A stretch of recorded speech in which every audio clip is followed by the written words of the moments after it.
நியூசிலாந்துலேயே முதன் முறையாக முருங்கைக்கீரை வச்சு அடை செய்கிறேன். After a very very very long time. நான் கடையில் கூட நிறைய டைம் கேட்டிருக்கேன், ஏங்க எல்லாத்துலேயும் வந்து இந்த மாதிரி ஃப்ரோசன் எடுத்துகிட்டு வரீங்களே, முருங்கைக்கீரையை ஃப்ரோசன் எடுத்துகிட்டு வாங்க, அதையாவது நம்ம சாப்பிடுவோன்னு நிறைய கடையில் நான் கேட்டிருக்கேன். முருங்கைக்கீரை அவ்வளோ பிடிக்கும், எஸ்பெஷலி அந்த அடையில். வேறு வழி இல்லைங்க, ஃப்ரெஷ்ஷு கிடைக்கலங்க. ஏங்க, நியூசிலாந்து ஒரு ஐலேண்டுங்க, அப்படி இருக்குங்க இந்த ஐலேண்டு. அந்த ஐலேண்டுக்கு எதுவுமே வராதுங்க ஃப்ரெஷ்ஷாக மேக்ஸிமம்.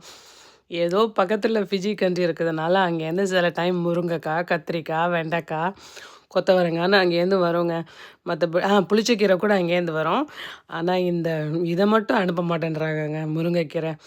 இதுக்கு எவ்வளோ இது ஜாஸ்தி பார்த்தீங்களா? முருங்கைக்கீரோட அருமை வெளிநாட்டில் உள்ளவங்களுக்கு மட்டும்தாங்க தெரியும் உண்மையாகவே.